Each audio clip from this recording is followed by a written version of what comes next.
दिल पे हाथ रख के कहना, अगर मशीन हट जाए चुनाव जीत जाओगे तो बता देना। हाँ जीत जाएंगे, हाँ? जीत जाएंगे। तो मोदी जी को मैसेज करो आप लोग, इस बार बैलेट मैं क्यों करूँगा? आज जब रिजल्ट आ गया तो आप मीडियम पे मतलब जीत जाओ तो वो मशीन ठीक है और हार जाओ तो मशीन खराब हो गई। ये क्या बात है? बहुत लंबी प्रक्रिया की बात कर रहे हैं।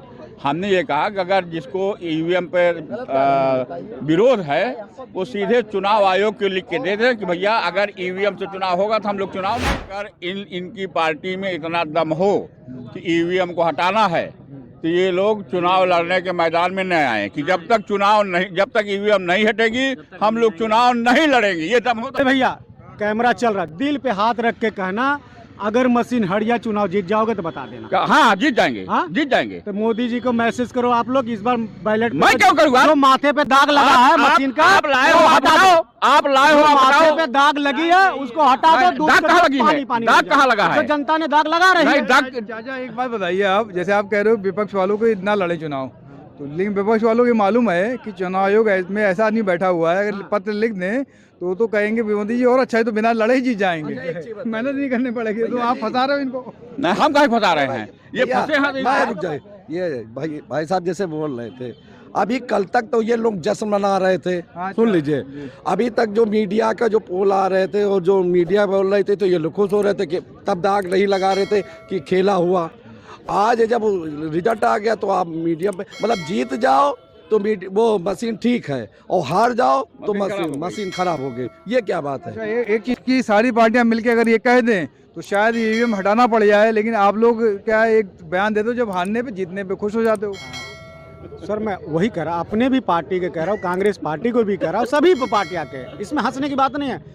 हमारे जो उच्च लीडर है उनको भी कहना समझा, हमारे चैनल आपके चैनल के द्वारा अगर मेरी आवाज़ जा रही है, अगर ईवीएम हटाना है तो अभी से मैदान में कूदना चालू हो जाओ।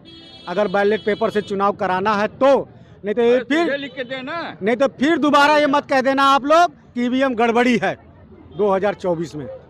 ये कोई कहने का अधिकार नहीं फिर बनना चाहिए सर। यानी आप जो ईवीएम वाला जो मामला लेके आते हैं ये लोग, इस पे आप इन्हीं को दोष दे रहे हो, कांग्रेस को और इनके जो पार्टियां इधर वाली पार्टियों को, इंडिया वाले को। हटाना है तो कल से मैदान में कूद जाओ। अगर फिर दोबारा अगर आप लोग कह दिया कि ईवीएम में गड़बड़ी है तो जनता आपको जूते से मार के भगा देगी फिर। अच्छा ये बताइए मुझे, मैदान में कूदने होती नहीं है, पहले लिख के देते चुनाव आयोग, हम चुनाव नहीं लड़ेंगे तो बैलेट पेपर से नहीं होगा तो रियल बात है। सिर्फ इतना कहना है कि जो भी इलेक्शन हो रहा है ईवीएम को हटाया जाना उचित नहीं है, उसमें गुणात्मक सुधार लाना जरूरी है। उसका जो वीवीपैट है, जो वोट डालने जाए उसको वीवीपैट की पर्ची मिलनी चाहिए। काउंटिंग नहीं करते हैं उसकी, ये बहुत बड़ी कमी है, काउंटिंग नहीं की जाती है। नहीं, मैं यही बात कहना चाह रहा हूँ, उसको गुणात्मक सुधार लाना चाहिए।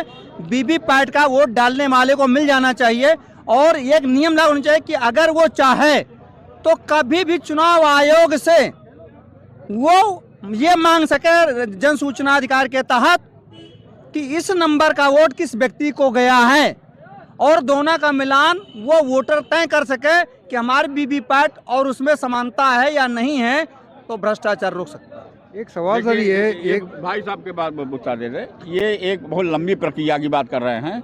हमने ये कहा कि अगर जिसको ईवीएम पर विरोध है वो सीधे चुनाव आयोग को लिख के दे दे कि भैया अगर ईवीएम से चुनाव होगा तो हम लोग चुनाव नहीं लड़ेंगे।